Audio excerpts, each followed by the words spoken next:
खरीप पणन हंगाम 2024-2025 मध्ये किमान आधारभूत किंमत खरेदी योजनेअंतर्गत धान खरेदीसाठी ऑनलाईन पोर्टलवर शेतकरी नोंदणी करण्याकरिता 31 डिसेंबरपर्यंत मुदतवाढ देण्यात आली आहे।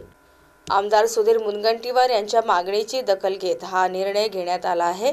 या निर्णयामुळे राज्यभरातील शेतकऱ्यांना मोठा दिलासा मिळाला आहे। पोर्टलवरील नोंदणीसाठी दिनांक 15 डिसेंबर 2024 पर्यंत मुदतवाढ देण्यात आली होती। मात्र नोंदणी केंद्रावरील गर्दीमुळे नोंदणी प्रक्रिया अद्याप पूर्ण झाली नाही। शेतकरी धान खरेदी नोंदणीपासून वंचित राहू नये यासाठी मुदतवाढ देण्याची शेतकरी तसेच अभिकर्ता संस्थांनी आमदार सुधीर मुनगंटीवार यांच्याकडे मागणी केली होती। आमदार सुधीर मुनगंटीवार मागणीची दखल घेत अन्न व नागरी पुरवठा ग्राहक संरक्षण विभागाचे प्रधान सचिवांशी संपर्क साधत शेतकरी नोंदणीकरिता मुदतवाढ देण्याबाबत विनंती केली। तात्काळ दखल घेत काही तासातच शासनाचे अप्पर सचिवांनी नोंदणीकरिता 31 डिसेंबर 2024 पर्यंत मुदतवाढ दिली आहे।